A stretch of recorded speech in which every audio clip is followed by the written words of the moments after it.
Welcome to Is458. I'm Professor Fahmi Jalani. Today we'll be covering Lecture 7,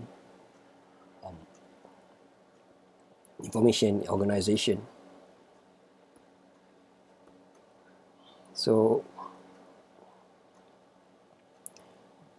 here we have the paradigm of information organization. We have classification, tagging, and search. Classification is technically a process of organizing a domain of items such as semantic seam. Item instances are classified into categories, classes by a person or system. All parties shares a common scheme of for consistency and clarity, which make it ideal for high value information. As for tagging, it's a process of assigning a term or phrase to an item. Every person uses their own non-systematic tag scheme, which they generally make up as they go along. Tagging is most effective in personal collection of information. Some example, we see that in Instagram, where they do hashtag. Search is the multi-stage process of reducing a group of unstructured documents into structured data and then match the data to a human query. Search is most effective in huge collection of disorganized information. So some of the attributes for classification, we have taxonomy and thesaurus. Taxonomy, strict concept hierarchy. We have exclusive, comprehensive, and inheritance. Thesaurus, attributes of taxonomy, and their synonyms, their similarity. Some of the strength, they are destructive of the domain, exhaustive, and co-location of similar item, yet unlimited in scale. Apparently, their weakness is expensive to not only to create but also to maintain. Very rigid perspective and application, not scalable in terms of growth and change. You need an expert, a trained expert, if you require it to scale. So the facet, for example, taxonomy usually classify everything as a domain along a single axis. You see the similarity are quite the same as you go along the line. Polyhierarchy is made of multiple mutually exclusive taxonomy, and it's basically a facet, like many sides of the diamond. For example, here they say automobile, like it could have multiple brand, multiple body type, multiple category, multiple classes, things like that. Standard asset, facet, subject, asset, use, and relation. Take a look at it. Here we have subject. Is intrinsic properties such as what was the subject discussed, geographical coverage, companies mentioned. Okay. Assets, intrinsic properties, the author, for example, title, language, social security, barcode. What's the use? Permission and audience, for example, intended for children aged 9 to 12, professional with advanced degree, for example. Okay. For example, you require a special need teacher, for example, restricted to senior management and author and subscriber. This is could be some information that to be distributed. Non-subscriber can access only extract. You could probably watch the trailer of a movie rather than the whole movie, for example. Relations, connection to other objects. People who bought this book also bought this other book. So you see that, for example, in Amazon, for example, when you buy a certain product, they will suggest you another product that is similar. If you are researching electric cars, you might want to look at hybrid car, for example. And you see that quite familiar. Applied, anywhere people need excellent co-location of similar item.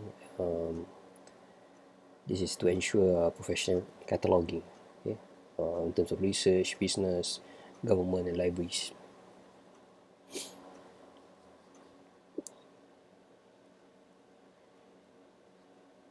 So we have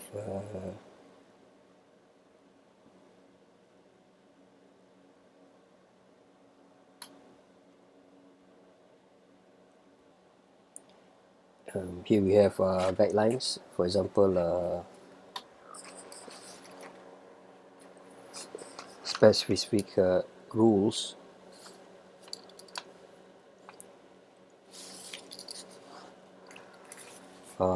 technically apply to more specific terms while tagging except. Specific terms can also be generalized, but generic terms cannot be specialized. Repeatable rules, all attributes should be repeatable. Use as many terms as necessary to describe what the asset is about, why is it important, shortage, storage is cheap, and recreating content is expensive. Appropriateness rule, not all attributes apply to all assets, only supply values for attributes that make sense. Usability rule, anticipate how the asset will be searched for in the future and how to make it easy to find. Remember that search engine can only operate on explicit information. Next, we take a look at tagging.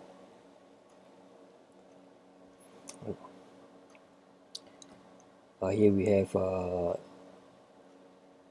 the attributes. Technically, it's a non-controlled vocabulary where users usually create their own terms or words. It's informal, personal, although sometimes seems social. At times, it's quite messy. This is concept model, a person tagging an item, for example.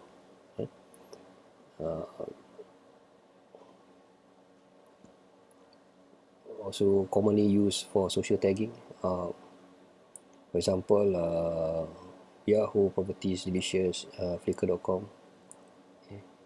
Allow people to see other tags.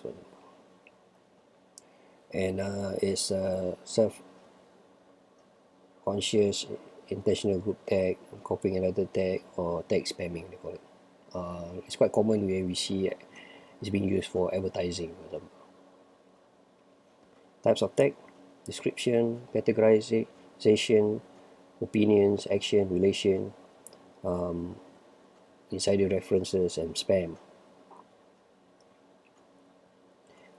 Strength is not only easy, it's cheap. You can personalize it, rapid adaptation, infinite scalable, it's really multi-language. Weakness, it's not exhaustive. Technically, you can scale it. No inheritance, no relation from one to another, weak correlation of similar items, variable qualities. Where is it applied? Usually amateurs Try to organize when you have a lot of time. Serendipitous searching of or browsing, redefinability, for example, collection and shared resources. And next we take a look at search. Search, the basic search engine mediates between user and query, and metadata surrogates for documents. Documents are reduced to metadata when, for example, you do a Google search. You need to translate into a query.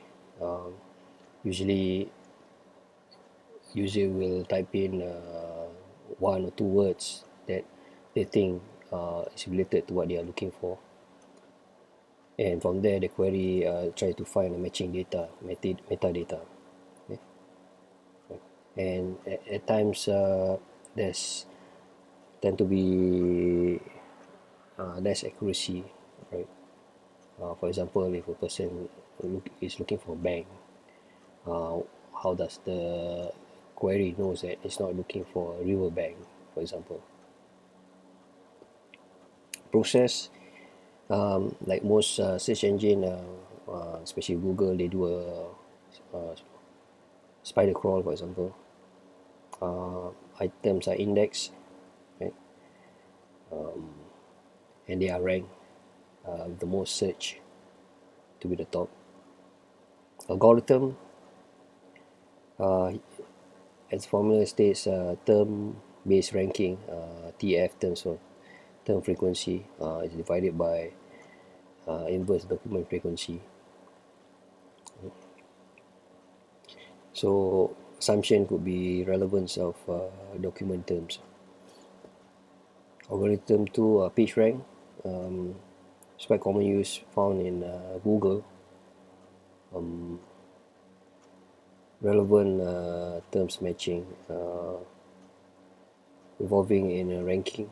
Okay, as document changes content, they will be ranked the top. Important sites, for example, many people like to click on the link, for example. How to improve,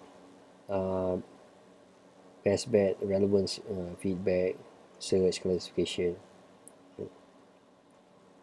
and it could be some of the codes they put in metadata, for example. Basically, for best bet is menu select search result. Okay, uses even phases, traffic, easy win, return maybe diminish. Okay.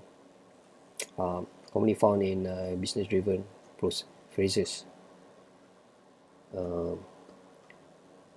Relevance feedback more like this. For example, look at the example here, Jaguar the car, or Jaguar the cat. Okay. Could be structured search, zip code or product name, and last but not least, we have search and classification. Lead in synonym, and for example, you enter fridge, you get refrigerator instead. Enter refrigerator, you get fridge. There are for term expansion, spell check, and also classification of documentation in metadata. So that's pretty much it for the class for information organization. If you have any question, please feel free to email me and or drop by my office. Stay safe and thank you very much. Bye bye.